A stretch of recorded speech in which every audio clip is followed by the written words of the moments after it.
I wanted to welcome you on our show, Mr. Antoine Cason, defensive back for the Chargers, first round pick, and get it rolling with. How did you get involved with football as a kid? Well, growing up, I was, part of an athletic family. So we were just all competitive. My father played professional football. My great uncle was a bronze medalist in the 1964 Olympics. My other cousin was playing football, made it to the NFL. So I had a few influences. Yeah, And, just as kids, all we did was compete, go outside. We didn't really want to be inside all the time.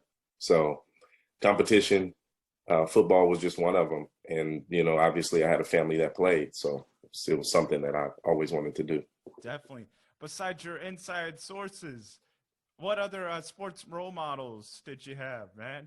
That internal, I'm sure those were your sports role models internally and inside your family, but outside, who are some of your role models? It's that's it's interesting because I just have favorite players. Of course we love Magic, Kobe, Heck yeah. Jordan, but as far as like role models, it was tough, right? Like nowadays we have more access to professional athletes, and you have more vision of what those men and women go through as professionals and as someone to look up to. So for me, it was just really family. We didn't have as much access back then. Definitely, man. So Antoine, how did Arizona come about for you, and what was their pitch for you to come play football for them? Well, number one, I was a pretty good player, and having one scholarship is plenty. But I didn't have a lot of Pac-10 offers at the time. It was the Pac-10, so I felt I was a good player, but I only had 3 Pac-10 offers, and I say only, but 3 is plenty. And one of them was Oregon State, and they already had a backfield that was young and were starters. So I was going to have to redshirt there right away.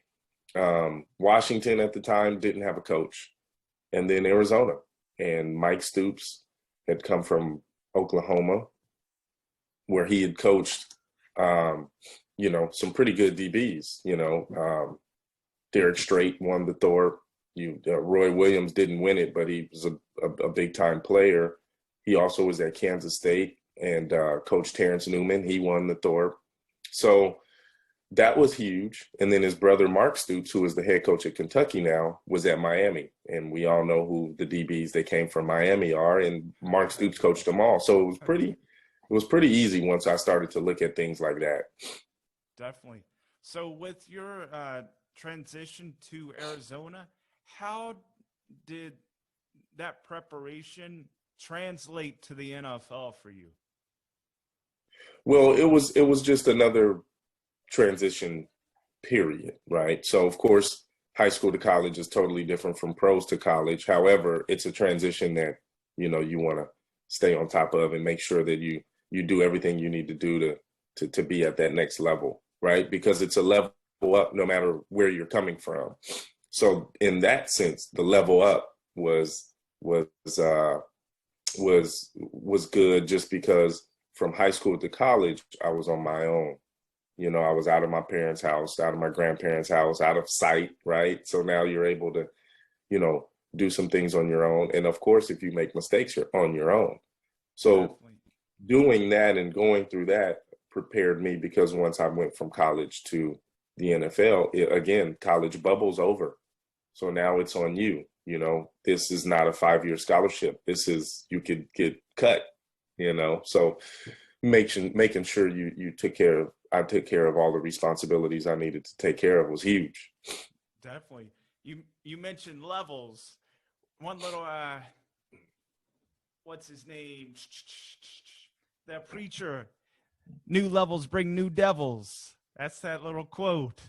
Well, that's TD Jakes. He said it.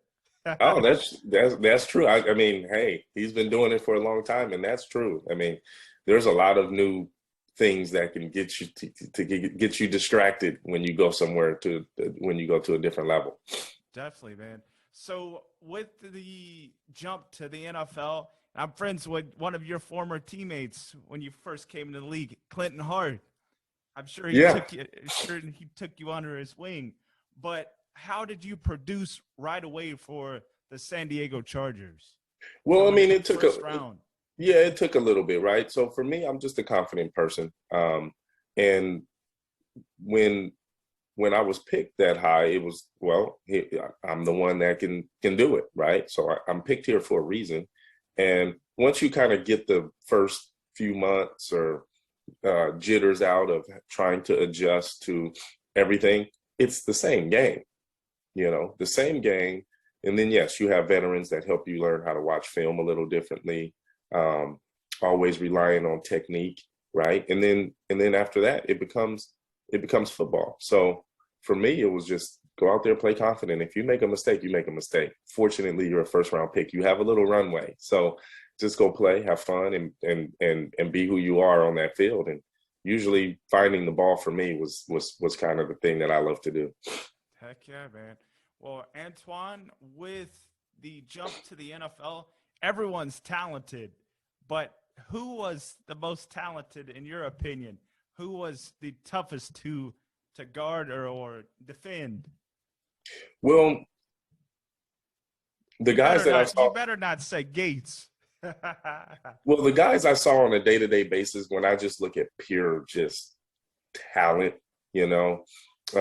like you said, everyone's talented, and this is no knock on anyone that I played with or against. It's just one of those things. A couple guys stick out in mind, right? Like you have an Antonio Cromartie who just unbelievable talent, just athletic. He's big, he's fast, he's strong, he can catch. He's, like when I just look at just pure raw ability, that guy had it. And I was able, obviously, to see him every day.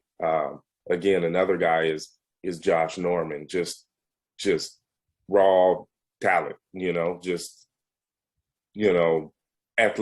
athletically gifted. But those guys, those two stick out. And there were other guys, of course, but those two guys were unbelievable, man, with just their ability to do things. Definitely. Who was the toughest person to defend in your the toughest person backfield guy, DB. The toughest person to defend was Calvin Johnson. Just again, big, strong, fast, could catch, used his body well.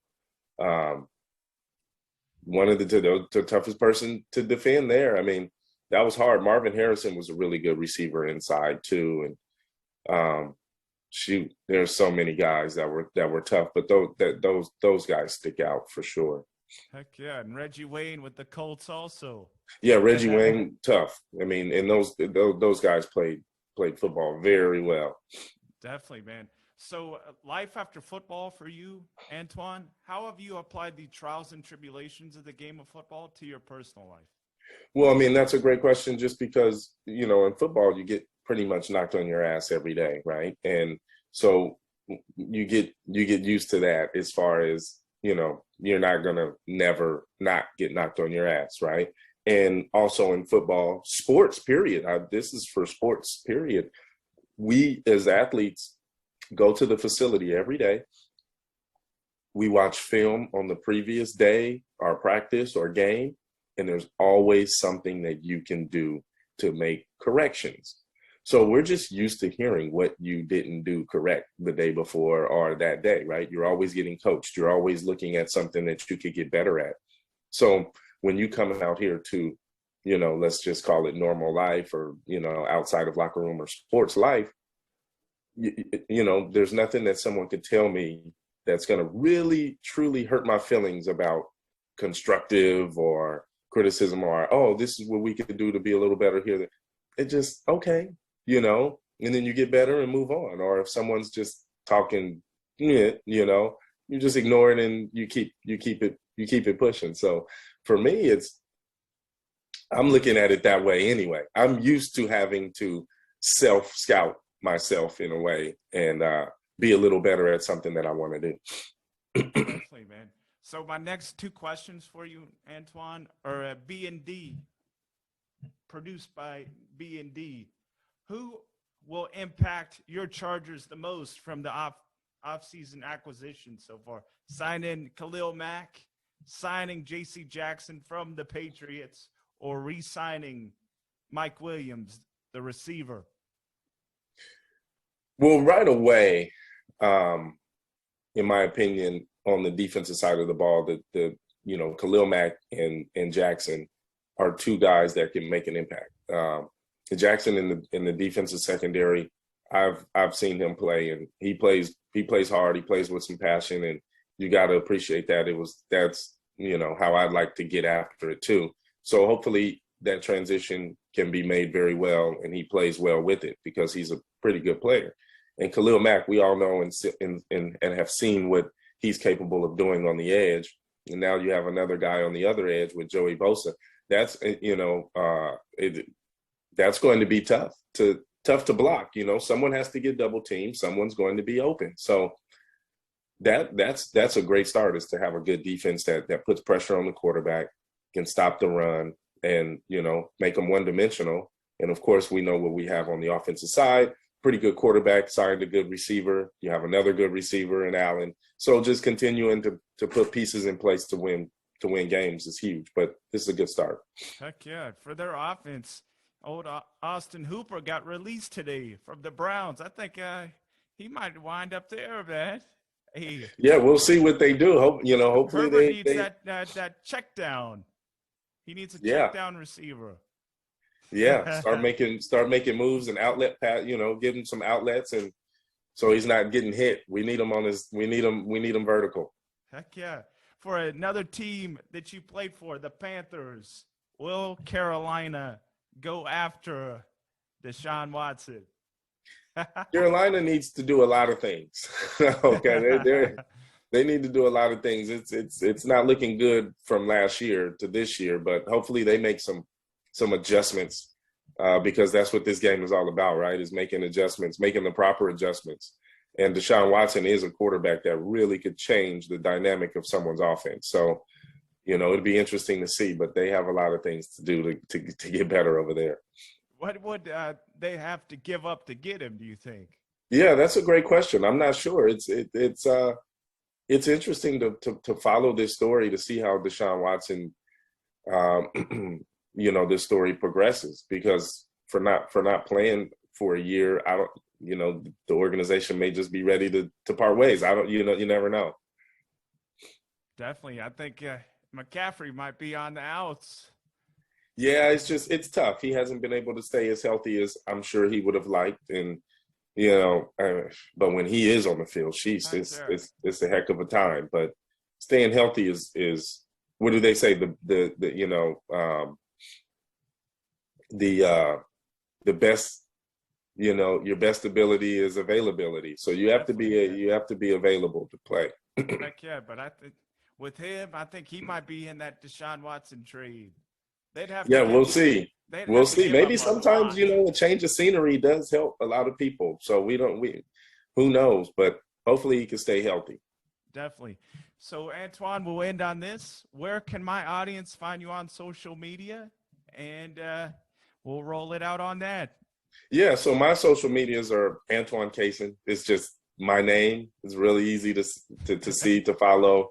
And sometimes I do some fun things on there, some funny things. I tease my son a lot. I also, I train youth athletes, so I'll repost what I'm training with youth athletes on there as well, trying to give them some of that, mental edge that we talked about, and being able to transition better. So that's where you can find me, Antoine Cason, on everything.